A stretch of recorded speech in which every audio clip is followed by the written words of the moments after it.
Beyond the Leaderboard podcast. This is Trey Honeycutt. Thanks for jumping on. Today's topic is Clarity and Confidence Part 2, recruiting and hiring. Okay, so I'm actually doing this one live.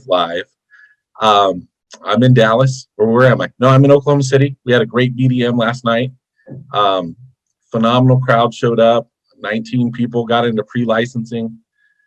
This thing's just exploding all over the country. It's really cool to see because it just reminded me how much of the fundamentals are always the fundamentals. It's run, block, tackle, catch, and anytime you get away from that, you're not playing the game right. And so the reason why I decided to focus today on hiring and recruiting is I really want to go through tactically some of the basics: what to say, how to say it, when to say it, the flow of what it looks like to hire a new agent. And actually get them moving, because I get a lot of questions about that. And I think a lot of it too is, the difference between warm market recruiting and cold market recruiting, and just proper expectations of what it looks like as you move forward in the business. I was having a conversation with some of the guys and gals last night, and the thing that was most interesting to me was the reoccurring theme is the hardest part of this business is really getting to VP. It really is, because you don't have enough pieces on the chessboard until you get to about a vice president level. That's when you can really start playing chess. People try to move the pieces before you have all the pieces in place, and it doesn't work that way. Like 80% of this is an airplane spends 90% of the fuel getting off the runway. Right? So that 90% of the fuel in this business is really just getting to vice president level. So I want to talk about what that looks like and hiring and recruiting in that fashion to get to that point from the very beginning. And so the number one place to start when you're starting is your warm market. The idea of me doing this topic this week came from the fact that me and Matt Goodrich had a conversation last week. Matt's been in the insurance profession for a long time. And I know there's a lot of agents on the team right now that have come from other places. And the tendency, everybody thinks that the secret is to go after the heavy hitters at the other places. You do whatever you want to, but I can tell you if you've been anywhere for a long time, like Matt was somewhere else for like 10 years. And I just said to him, I go, dude, you have the biggest list of anybody. Just go back to the thousands of people that didn't make it in that program. Not the ones that are killing it today. Go back to the ones that didn't make it and realize that anybody can do this. Anybody can do this. It just takes a matter of work. Shannon Goldsmith is in Hawaii running instant internet leads. She made 463 dials. She talked to 63 people, and she booked 25 appointments for 2 days. Anybody could do that. That's calling 125 leads 4 times. That's not that deep, You call enough leads, you call the leads enough, that enough people answer, 63 answered, she booked 25 appointments in 2 days, every hour on the hour. There's no doubt that she's going to have a huge 2 days in the field. Like, that's just a foregone conclusion at this point because the work's already been done. So the thing that people need to realize is anybody can do it. So just because somebody didn't make it somewhere else, a lot of the odds were stacked against them at the other places because they started such low comp. There aren't any leads. They don't have enough leads to make 465 dials in a day. We have leads. We have an unbelievable supply of leads all across the country, especially when you look at what we have with the instant internet leads. So people that don't neglect the ones that tried it somewhere else possibly and didn't make it. So that's what I told Matt to do. And he said, well, how do I approach him? And this is how all of you should approach your warm market. I'll give you a couple of techniques here. Posting on social media is great. It is great. But the way you got to look at social media is like a fishing pole. So every post is like putting another fishing pole in the water. So what you're really looking for is somebody to take the bait. So when they take the bait, they nibble the line. That's when that gives you an excuse to have a conversation. I've never looked at any of the tools that we have in place as getting out of doing the work, as replacing me. All it is a way to figure out who's interested so that I can have conversations with those people. My goal is not to do it all automated. It doesn't work. If we could do it all automated, they wouldn't need us, right? They just send out mail and be like, hey, sell insurance. And everybody would just be like, all right, I'm in, like they wouldn't need us if it was just that easy. So all the automation that we use, the social media, the posting and different things, it's just looking for people that nibble. And then you want to approach those people. And the best way to approach them is just to be real direct. Like if I post something on Facebook and somebody likes it that I haven't talked to in years, then I'll screenshot the post, I'll screenshot it, and then I'll text it to them and I'll say, hey, you do understand how life insurance commissions work, right? ? And I'll get them to respond to that. Because they see that, Mike submitted $17,300 for the weekend and they like the post, but they don't really understand what that equates to in like real numbers. So what I'm trying to do is just engage people on the things that they nibble on. And then I start a conversation. And so the goal of every recruiting endeavor is just to pique interest and send people to a third-party tool that explains the details. That way it's not based on my personality. So the 3 rules when it comes to recruiting, here's the 3 things that I'm always trying to accomplish. There's 3 questions I'm always trying to make sure that can be answered properly. The first question is, would what I'm doing, would it work 1,000 miles away if I'm not there? Would what I'm doing work if it's 5 layers deep in my organization?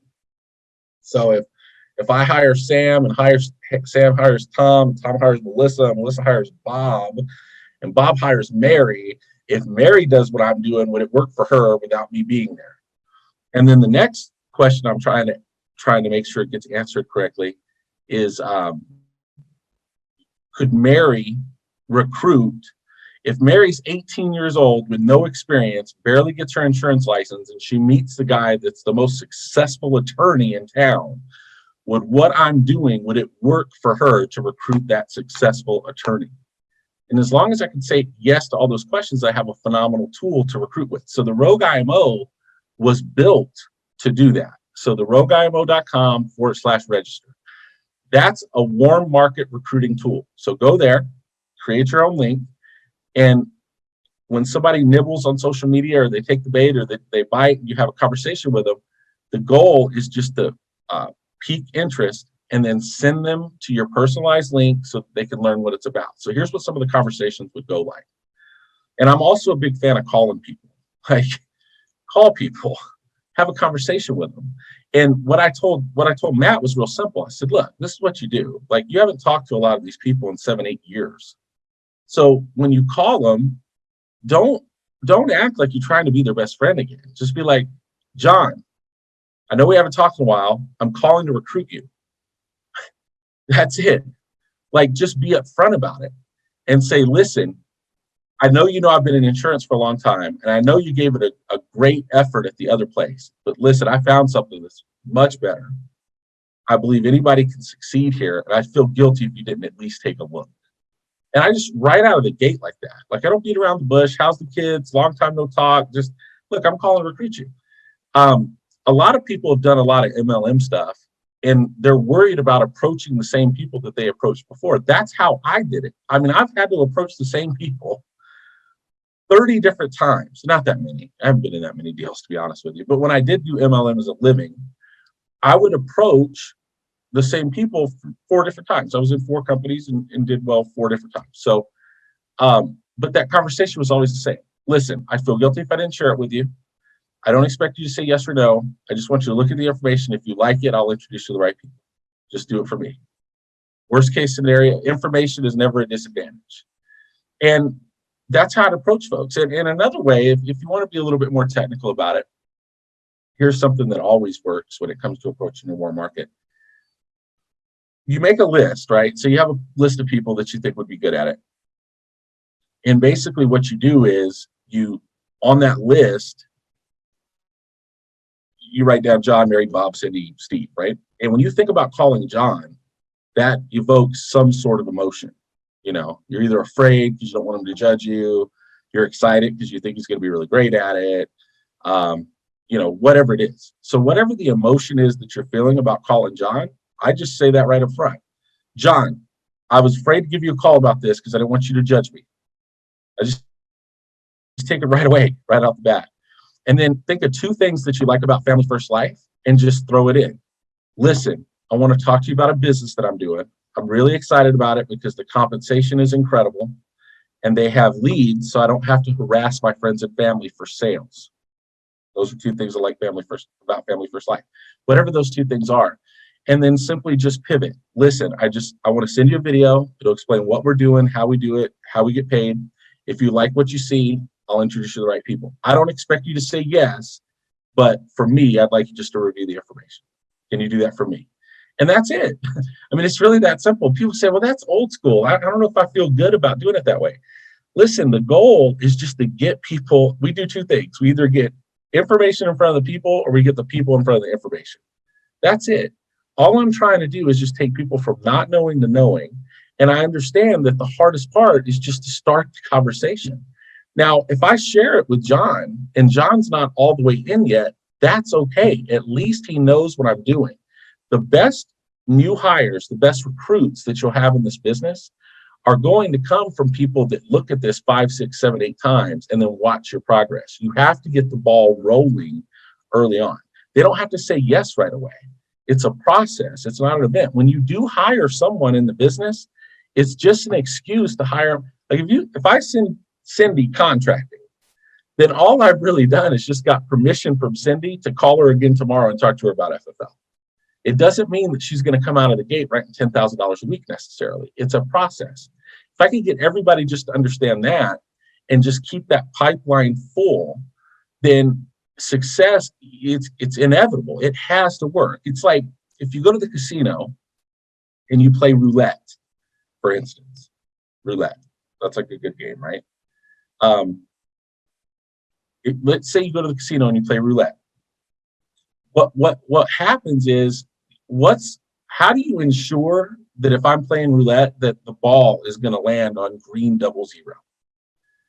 Well, people say, well, I just got to keep spinning the wheel. That's not the right answer. The right answer is you fill up the wheel with balls so that every time you spin the wheel, it lands on green 00. You don't talk to 3 people and then try to convince those 3 people to be the 3 people to take you to board member. That's not how it works. You want to consistently, persistently be taking people from not knowing about Family First Life to knowing about Family First Life. And the mistake that people make is they want it to be instant gratification. Like I do this thing and then they say yes now and then I get the reward. And it doesn't really work like that. It's like selling is like hunting, okay? Building is like farming.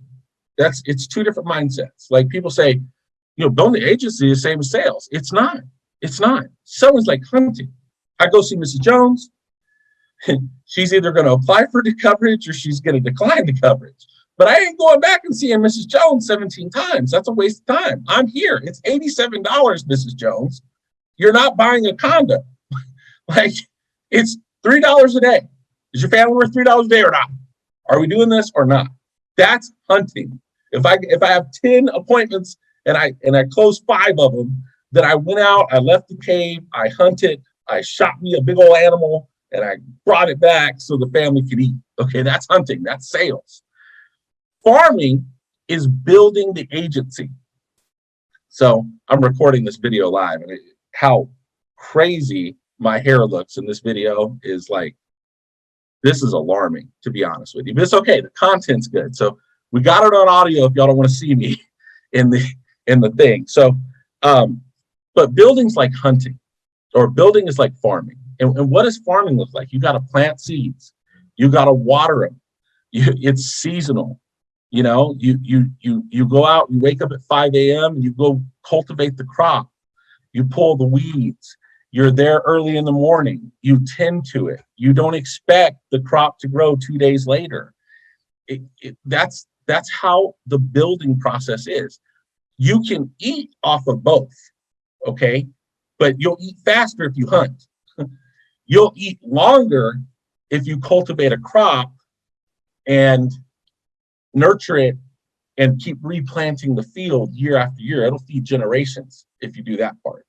Okay, so that's the way I need you to look at the recruiting process. So the thing with that is that I think is really important is just because somebody doesn't do something today doesn't mean they're not going to do it. And the best way to make sure that you get results when it comes to building the business is just consistently doing it. The best way to predict success is just to find people that are going to do this with or without you and prove the model. The best thing you can do for anyone that's looking at you is find somebody that works fast and makes it work fast. Shannon Goldsmith issued 25,000 her first month. Second month, she's going to issue 40. Okay, like she came out of the gate running. There's lots of people that haven't sprouted up above the ground yet that I've been watering the seed, that when they see that, they're going to say, hey, if Shannon can do it, I can do it. And those might have been people I started talking to 3 months ago. So how do you cultivate the crop? I've sent them to the Rogue IMO. They watch it. I follow up. Here's what my conversation looks like. So I'm going to follow up with anybody that goes to Rogue IMO, and I'm going to say, Bob, what did you like best about what you saw? And Bob is going to say something. And anything he says is an okay answer, right? And then I go a few different directions. I'll give you all the different talk tracks of how I say it. So I follow up with Bob. Bob, what'd you like best? Hey, I like the income. I like the fact that I can start part-time. I like the fact that if I went full-time, I'd probably make more money than what I do right now. I like the fact that I don't have to sell my friends and family. I like the fact that y'all have leads. You know, I had a family member die. I know the importance of life insurance. I like the fact that we're serving people. Whatever it is that they say, and say, great. And that I like that too. So Bob, like, and have a little bit more conversation than that. You know, let the conversation be natural. And then when it gets to a point where it's not natural anymore, just go, all right, Bob. So on a scale from 1 to 10, 1 being not interested at all in learning more, and 10 being raring to go, I mean, where would you find yourself? And if Bob says anything less than, like, no matter what he says, anything less than a 10, I'm going to say, all right, well, what else do you need to know to help you get to a 10? And he'll tell you what his concerns are, and he'll have questions.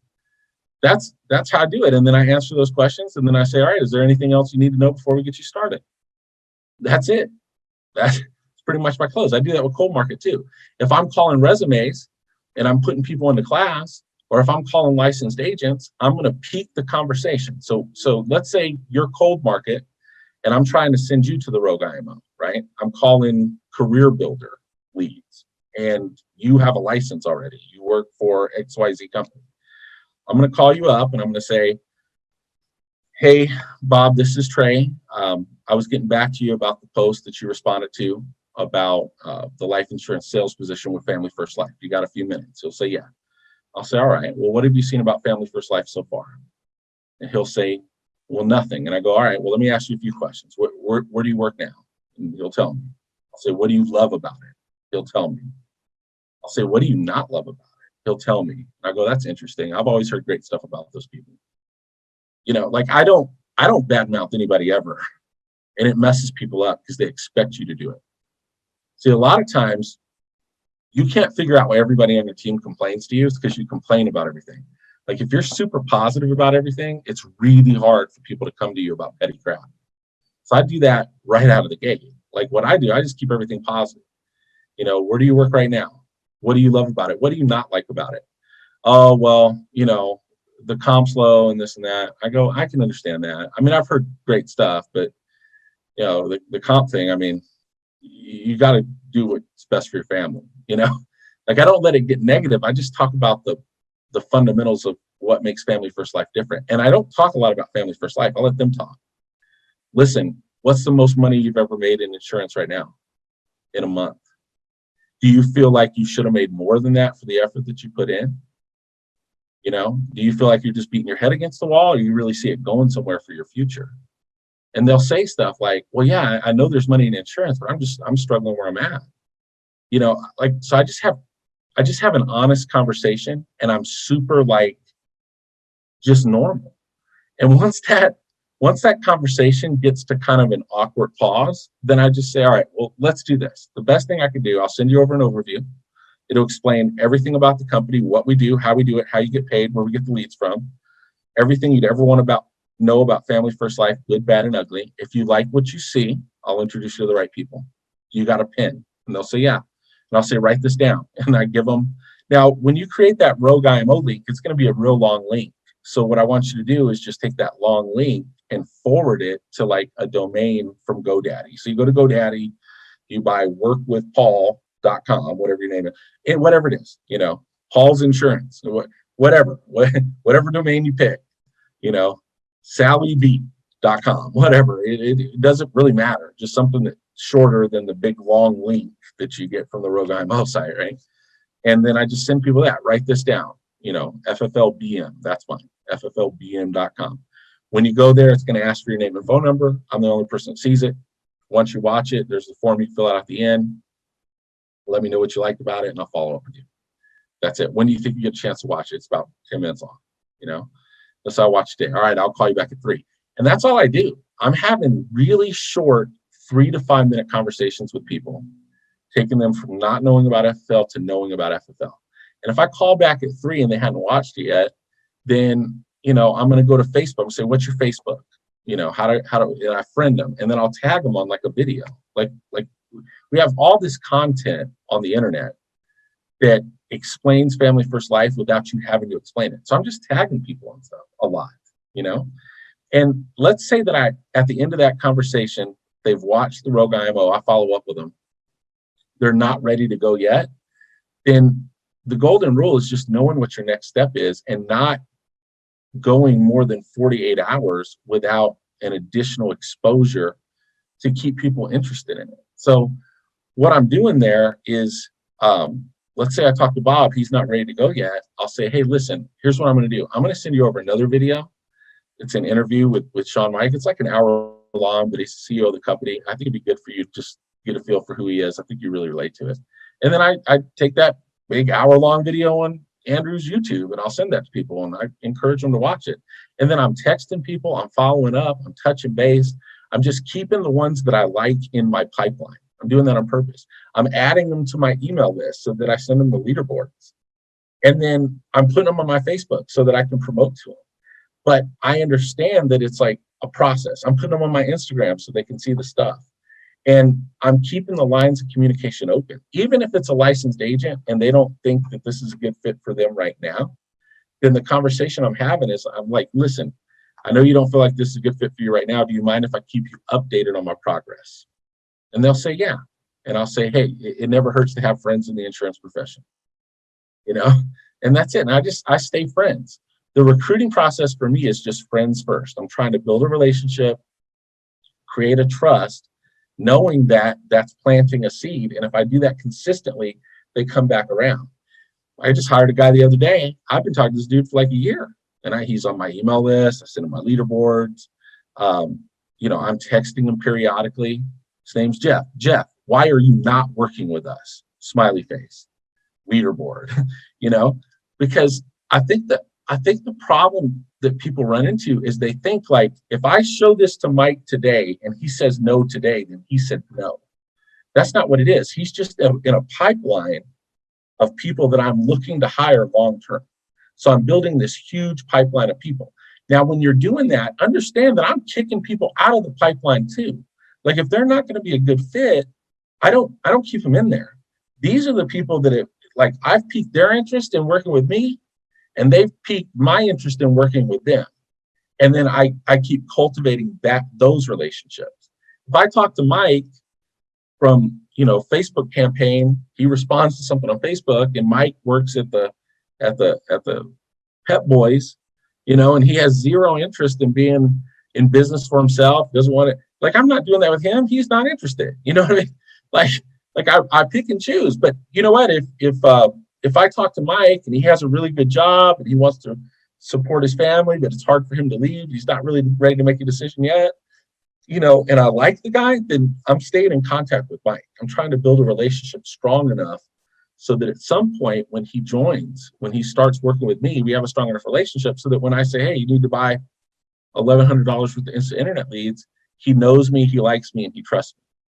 Because I've added him to my email list, I've put him on my Instagram, put him on my Facebook, I'm tagging him and stuff, I'm sending him texts. Not a bunch of group stuff. I'm doing this individually. Here's something you want to think about. 10 in play. Okay, that's how I built. When I worked in Andrew's office, my philosophy was 10 in play. and this is all I did. This is work exactly what I did. It's what I would do if I started over. Every day, as quickly as I possibly can, I want to get 10 people in the process of thinking about joining Family First Life. And then I want to follow up with those people. And when people aren't interested, I take them off the list and I replace them really quick. So I always have 10 people in my pipeline. Now, what happens is if I do that enough, that pipeline becomes 50, and I find out ways to keep in touch with those people. And I keep them on the forefront of my mind. But I never had less than 10 in play. I always had 10 people that I was really close to getting to make a decision right now. And I explain this to people. This is what I say. I say, listen, Bob, I really have no idea where this is going to go. But I want you to understand that I'm never going to put the bite on you. My goal is just to make this get to the point of a logical conclusion. Either yes, this is a good fit, or it's not. And if it's not, that's okay, because it's not for everybody. And I take it away right up front. And then the people that are interested, what typically happens is they just ask me to do it. Trey, what's the next step? Perfect. Let's get you started. What I'm going to do is you're going to get an email from my contract department. It's going to explain to you. And I go right into it, right? And I get them contracted. Here's another way. After I follow up, after they've watched the Rogue IMO, have a conversation. What did you like? Here's another way that I close it. So I'll say, okay, all right, Bob. So based on what you saw, how much money would you need to make on a part-time or full-time basis to make this worth your while? And he'll say, $10,000 a month, whatever it is. And I'll say, okay, perfect. So how much time do you have to commit on a weekly basis, either part-time or full-time, in order to make $10,000 a month? He'll give me a time commitment. If he's working, he has a 40-hour-a-week job, and he's like, hey, I can do 10 hours a week on the weekends, then that's what he says. If he's full-time, he's like, oh, I'm full-time. I can go full-time right away. All right, perfect. Now, Tom, if we get you started and you invest 40 hours a week to make $10,000 a month, as long as you're making reasonable progress toward that goal, how long would you give it before you gave up? And Tom will say, well, I would never give up, like I'm in, I'm like, all right, is there anything else you need to know before we get you started? And he'll say no. And then he gets started. So this is some of the word tracks that I use to try to really just close people. Here's another one. So, all right, Bob, so it sounds like you're pretty excited. You see an opportunity for yourself? He'll say, yeah. And I'll say, all right, you ready to get started? He'll say, yeah. I mean, it's real simple. But that the way I do it is I try to lean on the tools that are in place. Like there's a video with Sean Mike that's 5 minutes long that explains it. There's all these different BDMs. So if somebody's not ready to make a decision right now, then my goal is just to keep the conversation open so that I can continue to have a conversation with the people. And I'll say, well, based on what you saw, is this at least something you would want to learn more about? Like if I know that they aren't ready to say yes yet, I'll say, well, listen, it sounds like you probably still have some questions, but just so we're on the same page, based on what you saw, I mean, this is definitely something you want to learn more about? They'll say, yeah. I'll say, all right, let's do this. What's your email address you have attached to your Facebook? Or how do I find you on Facebook? Take a screenshot, send it to me, whatever. Or what's your email? It doesn't really matter what it is. Or I'll text you this. And what I'll do is I'll go to like the YouTube channels, I'll pick off a video and I'll send it over that they can relate to. Now, so I'm going to send you over this. I think you can really relate to these people's story. You guys you kind of remind me of them. And I think if there are any questions, this will definitely answer that. And I'll follow up with you, see what you think. So I'm continually watering and cultivating the seed. Like I don't just, are you in? No, I'm not in. Okay, perfect. Like okay, you're not in right now. You'd still be good at it. My goal is to leave the conversation open so that I can continue to come back. Not for everybody, only for the good ones. Some of y'all are coming back to the wrong people. If somebody's a felon, they probably ain't gonna be able to get licensed. Like, leave those ones alone. You see what I'm saying? Like, it needs to be the right people. Okay, and you'll know. You say, how do you know who the right people are? There's just something after you've done it thousands and thousands and thousands of times, right? So, hope that makes sense. So that's how I would go about the cold market. Cold market. I'm running a Craigslist ad or whatever. I'm following up, and I'll call them up and I'll say, hey, you responded to job post on Craigslist about the life insurance sales position. Hey, are you already licensed? Are you using your license? You know, do you love it? What do you like about it? Where do you work now? If you don't mind me asking, you know, you have reasonable transportation. You know, you're talking, and I'm real direct with people. Like I get them to talk when they start complaining, or if it doesn't go right. And you'll see the more you do it, you'll understand what I'm saying. So let's say that I'm talking to Bob, and Bob's like, yeah, you know, it's just like the leads that they had just really sucked. And, you know, and I was tired of driving. You know, I'd drive 45 minutes to go to that appointment, and I'll just say some crazy stuff. I said, all right, Bob, listen, here's what I'm hearing you say. And I just want to be upfront because I don't want to waste your time. I want you to waste mine. My fear is you get started with us, you say the same thing about us. Because what the people that have been successful are people that are willing to sacrifice to go make money. And it sounds like if you're not willing to drive 45 minutes, you're not willing to make the sacrifice. I mean, if I told you that 3,000 miles away there was a bag with $20,000 in it, if you went out there Saturday and Sunday, if you're unwilling to go out there and just pick the bag up, I mean, there's nothing we can do to help you. You see what I'm getting at, Tom? And I'll have conversations, like I'm real direct about it. Tom, if you drive your car more than 200 miles, is it going to explode? You know, like I want leads in my own backyard. Well, what if we can't do that? Does that mean that you're not willing to work anymore? It's like you have a lot of demands, but you know, and I try to get it uncomfortable. I'm not just looking for a happy-go-lucky. Like I'm not trying to recruit every single person that can fog up a mirror. I'm trying to be selective. The big mistake that you make in this business is spending your time with the wrong people. And here's the best piece of advice I can give you. When people think you're being selective, they want to be the one that you select. If they think you'll just take anything that moves, then they're in charge. So what I'm trying to do is be really selective. You say, Trey, that's a great mind game. No, it's not a mind game. It's like how it actually works. Because I understand that spending my time with the wrong people is not going to get me where I want to go, right? So I'm not trying to talk anybody into it. I'm very indifferent about it. If I talk to 15 people and 13 say no, I made a lot of money from that. Like you make more money talking people out of this than you do talking people into this. Talking people into this will get you, don't talk anybody into it. That will get you in trouble. I promise you. Don't want this. A jockey never wins a horse race dragging the horse across the finish line. The horse has got to want to run. So that's the key. Just find people that want to run. I can run with 1,000 people, but I cannot carry 2 people on my back. I can't even carry 1 person on my back. And what happens is the tendency is because you're not planting enough seeds, you're looking at this like hunting, not like farming, and you think I got me one.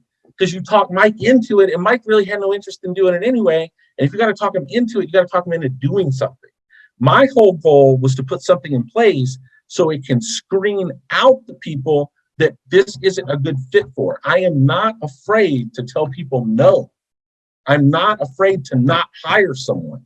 I don't have a scarcity when it comes to that. I'm looking for the right people. The right people will take you to the mountaintop.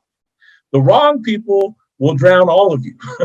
Okay, you and them. That's how it works. So don't be afraid to be selective. The Rogue IMO is a tool to talk people out of it, right? You're looking for people who want to run. And listen, just because they don't want to run right now, if you like them, it's okay to stay in touch with those ones. But don't be afraid to make a judgment call based on the fact that it may not be a good fit for somebody. And lo and behold, if you hire a few of the wrong ones, you need to, look, if you're going the wrong direction down the road, when is it time to turn around? As soon as you possibly can. You don't wait until you're 100 miles in the wrong direction. I want to turn around the very first place that lets me do a U-turn. So when you have somebody that was the wrong person for you to hire, you need to be willing to have a tough conversation with that person. There's got to be some wisdom to it too, and you got to have patience. But listen, if every time the phone rings, if I just hired Tom, right? He's brand new. And he interviewed real well. I liked him at first, but like the next 6 conversations, when I see his name on my phone, I don't want to answer it. That means I probably shouldn't have hired Tom. So what I'm trying to do is have the conversation. Tom, listen, when I first started talking to you, I was so excited because of what we were going to build together. But like these last 6 phone calls where you keep asking me the same thing, and it's like I feel like I'm talking to Eeyore on the phone. I mean, no offense, it's making me have second thoughts. And I just want to make sure it's a good fit for both of us because I don't want you to waste your time and I don't want to waste mine. So it is every time you call me, am I going to want to go drive my car into a tree, or is this like a phase you're going through? Like, say, Trey, you say that? Yes, I say that because I want to set up the proper boundaries so that people know that this is hard. It's easy. Everybody can do it, but emotionally it's hard. And I need emotionally stable people that I can trust, that when like the bullets start flying, they're not going to go over in the corner and suck their thumb and talk about how bad it is. Like, I know it's not always fun, but we can agree that it's not always fun and it's not always pleasant without talking about how bad it is, because the worst day in insurance is still better than anything I can ever do. And I just need to know that I have people in my corner that think about this thing the way that I do, right? And some of those people interview really well, and then when the stuff hits the fan, you find out that they weren't anything like how they acted. So whenever I get an inkling of that, I'm calling out the elephant in the room a lot. I'm not afraid to have direct conversations with people so that I'm absolutely spending my time with the right people, okay? What are some of the qualities of the right people? One of the very first ones, like, they have good attitude. That's awesome to be positive. That's cool. But I think what's even more important than that is they're grateful. Gratitude is a huge one. Gratitude is a huge one. That's good attitude. They have gratitude. They're willing to work. They listen when you tell them stuff. That's another thing that happens too. It's like, I'll send somebody to go watch a video on the in-home, and then I'll start talking to them. Like let's say they go run an appointment, and I try to coach them, and the very first thing they say is, well, yeah, I did that. Yeah, I did that. Like, some of y'all let that go on too long. Like, sometimes I'll overlook it. I try to pick my battles. I try to be, there's a give and a take, and there's certain things you have to overlook and just think long term. Be like, all right, well, maybe that's a phase. It's a lot like parenting. I'm not trying to nitpick every single thing, but if I'm trying to coach somebody, and then they say, yeah, I did that, and I'll call it out and say, listen, I want you to be successful. And my fear is that every time I try to coach, you're going to tell me everything you already did. Like, how are you going to get better if you don't take any sort of advice or instruction? Is it me? Is it the way I'm approaching you? Because if it's me, I'll send you some information to look over where you get the same advice without me telling you. Or is it that you're just you're taking offense, like I'm criticizing you? I'm not criticizing you. I've been in the same position you are. I mean, you can make all the mistakes and learn it that way, or we can just shorten your learning curve by me trying to show you some of the ways where I went wrong so that you don't have to repeat those same mistakes. Which way you want to do it? I just have conversations like that. Try to be real, upfront, and direct without beating people up and making them feel like they're being condemned, or overtraining them and making them think too much. Because that's another mistake. Like, don't overtrain people. The best thing you can do is just get people to take action. Action, that's what we talked about last week. Activity, clarity and confidence comes from activity. So I just want to empower people and get them into activity. And then when we meet a roadblock, or we butt heads on something, I just want to call out the negative energy in the room. And I always put it on me. I say, listen, I have this problem in my life where if I let things build up and I don't address stuff, then I get way out of whack, crazy on the other side of it. So this is what I'm feeling right now, tension-wise. So I just want to call it out. How do you feel about this? Is there something I didn't do that you're mad? Like, I have conversations. I just try to keep an open dialogue with people and keep them moving forward. And I know, here's the other thing I want you to get. There's 2 things that make a big difference in this business. Getting people a deposit. A deposit is like the gold standard. Like, if people get a deposit from Americo, that does more for them than anything else I can do. They just need to see that this actually works. And the other thing is, I want to do my best to keep people moving forward long enough that they can get to a conference, that they can get to a spring sales conference, a national event, anything. Now, tomorrow in Dallas at the Grapevine Convention Center, 12 to 5, we are doing a spring sales conference in Dallas. If anybody's within a couple hundred miles of that, I mean, fly in. It's not too late. It's going to be the best event we've done in 2021. I'm super excited about it. But there, you're going to learn from people that are writing $40,000, $60,000, $70,000 a month, $100,000 a month, exactly what they're doing, lead strategy, how they do it, what they say on the phone, all that stuff. If you can get people to that event, utilizing these tools and these trainings to train people is how you build it big. Making yourself the issue where you're the one always doing the training is how you make it stay really small. Like, don't do that. What you want to do is promote these big events. Like, if you came to me and said, Trey, how do you do this? I don't know. You should go to Dallas, figure it out there. Like, I'm not trying to make myself the centerpiece of whether it works or not. What I'm trying to do is push it away from me and lean on the different tools that are in place, because they can do what I did.